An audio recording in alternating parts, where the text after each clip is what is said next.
নমস্কার, সোজা সাপটা সুব্রতয়ে আপনাদের স্বাগত।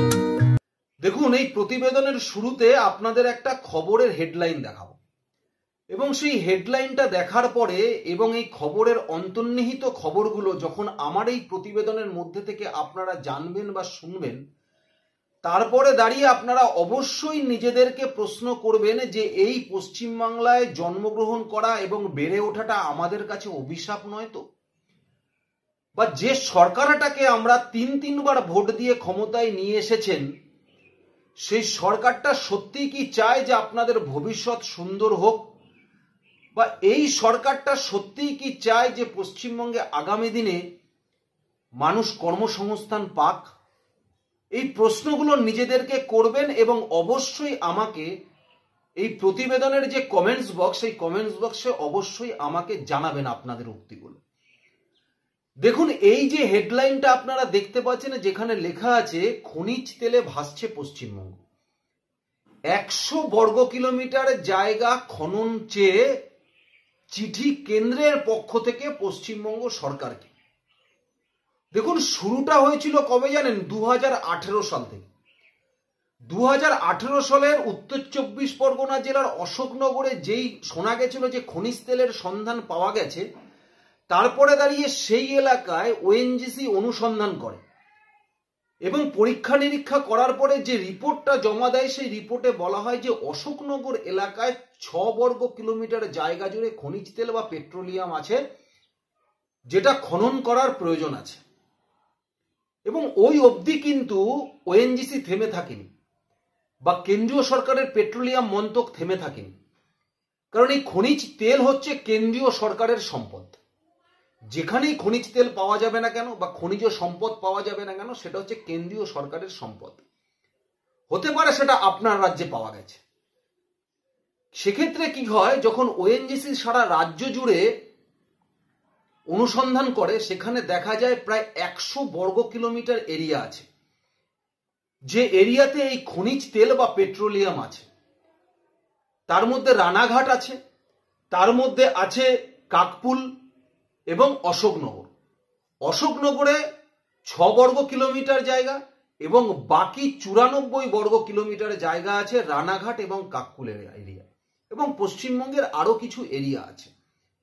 এবং সেই এরিয়াতে দেখা যায় যে এই খনিজ তেল উত্তোলন করার জন্য সেখানে খনন করবার প্রয়োজন আছে। কিন্তু নিয়ম অনুসারে কোনো রাজ্যে যখন খনিজ সম্পদ পাওয়া যায়, সেখানে খনন করবার জন্য সেই রাজ্য সরকারের কাছ থেকে পেট্রোলিয়াম মাইনিং লিজ সংগ্রহ করতে হয়। এবং তার জন্য এই পশ্চিমবঙ্গ সরকারকে ওএনজিসি 14 বার চিঠি দিয়েছে। কবার? 14 বার। এবং কেন্দ্রীয় সরকারের পেট্রোলিয়াম দপ্তরও কিন্তু থেমে থাকেনি। পেট্রোলিয়াম দপ্তর 5 বার চিঠি দিয়েছে, প্রায় 19 বার চিঠি দিয়েছে। এখন আপনাদের মনে হতে পারে 100 বর্গ কিলোমিটার জায়গা আর কতটা? অশোকনগরে আপনি বলছেন 6 বর্গ কিলোমিটার জায়গা পেয়েছে, সেটাই বা কতটা? দেখুন, যাদের এই বর্গ কিলোমিটার সম্বন্ধে কাঠার এই অভিজ্ঞতা নেই, তাদেরকে জানিয়ে রাখি যে 1 বর্গ কিলোমিটার সমান প্রায় 7909 কাঠা। এবার আপনি হিসাব করুন যে অশোকনগরে 6 বর্গ কিলোমিটার পাওয়া গেছে, মানে কত হাজার কাঠা। আর টোটাল পশ্চিমবঙ্গে প্রায় 100 বর্গ কিলোমিটার জায়গা পাওয়া গেছে, যেটা ধরতে গেলে প্রায় না হলেও 7,90,900 কাঠার ওপরে। এখন আপনি যদি 20 কাঠায় 1 বিঘা ধরেন, তাহলে না হলেও এটা প্রায় 400 বিঘার সমান। তাহলে আজকে পশ্চিমবঙ্গে যদি এই পরিমাণে জমিতে খনন কার্য চালনা করে যদি সেখান থেকে খনিজ পদার্থ, পেট্রোলিয়াম বা খনিজ তেল উত্তোলন করা সম্ভব হতো বা উত্তোলন করা যেত, তাহলে পরোক্ষ এবং প্রত্যক্ষভাবে পশ্চিমবঙ্গের কত লক্ষ মানুষের কর্মসংস্থান হতে পারত, একবার আপনারা চিন্তা করেছেন?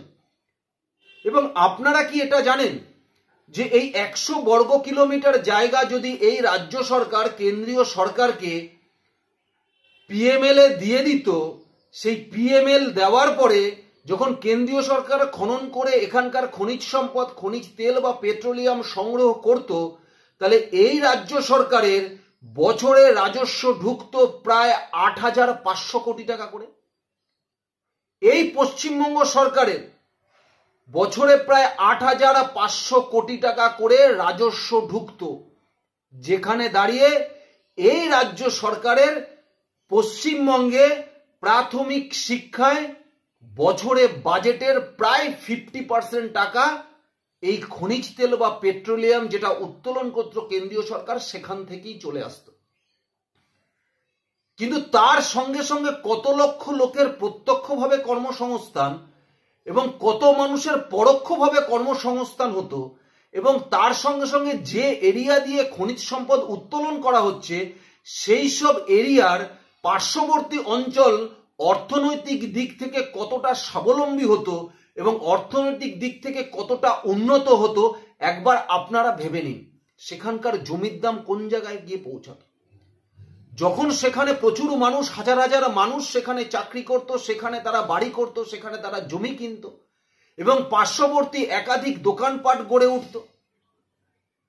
এবং সেই খনিজ সম্পদ উত্তোলনের পরে সেখানে তাকে কেন্দ্র করে একাধিক ছোট ছোট কুটির শিল্প সেখানে গড়ে উঠতে পারত। তাহলে কত রকমের সুযোগ এই পশ্চিমবঙ্গ সরকার নষ্ট করছে আপনারা দাঁড়িয়ে থেকে ভাবুন।